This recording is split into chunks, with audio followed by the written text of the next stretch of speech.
আসসালামু আলাইকুম, কেমন আছেন সবাই? আসলে আমি আজকে একটা হোমমেড কেকের আনবক্সিং করতেছি। এটা হচ্ছে যে হোমমেড একটা চকলেট কেক। এটা আমাকে গিফট করা হয়েছিল আমিশাপাড়া থেকে। আপনারা যারা আমিশাপাড়া লোকাল আছেন, অবশ্যই যদি হোমমেড কেক পছন্দ করেন অবশ্যই ওনাকে নক দিবেন। পেজটার নাম হচ্ছে জারাস মম কিচেন।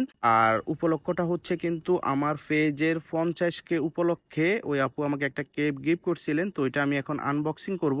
আমি ভিতরটা আপনাদেরকে একটু করে দেখাবো। আর আমরা এটা খাই কিন্তু টেস্ট করছিলাম, টেস্টটা কিন্তু অসাধারণ ছিল। ওইটা আমার পেজে যে লাইভটা দিয়েছিলাম ওই লাইভটা যদি আপনারা দেখে থাকেন অবশ্যই জানতে পারবেন। তো আমি একটু করে দেখাচ্ছি আসলে ভিতরটা কেমন দেখা যাচ্ছে। এটা কিন্তু একটা 3 পাউন্ডের কেক ছিল, chocolate cake. Feni Noakhali phase এখন 50,000 পরিবারের একটা ফেজ হয়ে গেল। আসলে আপনাদের দোয়া এবং ভালোবাসা ছাড়া এত দূর আসা সম্ভব হতো না। তো আপনারা কে কোথা থেকে দেখছেন অবশ্যই কমেন্ট করবেন। তো ঠিক আছে, আজ এ পর্যন্তই। সবাই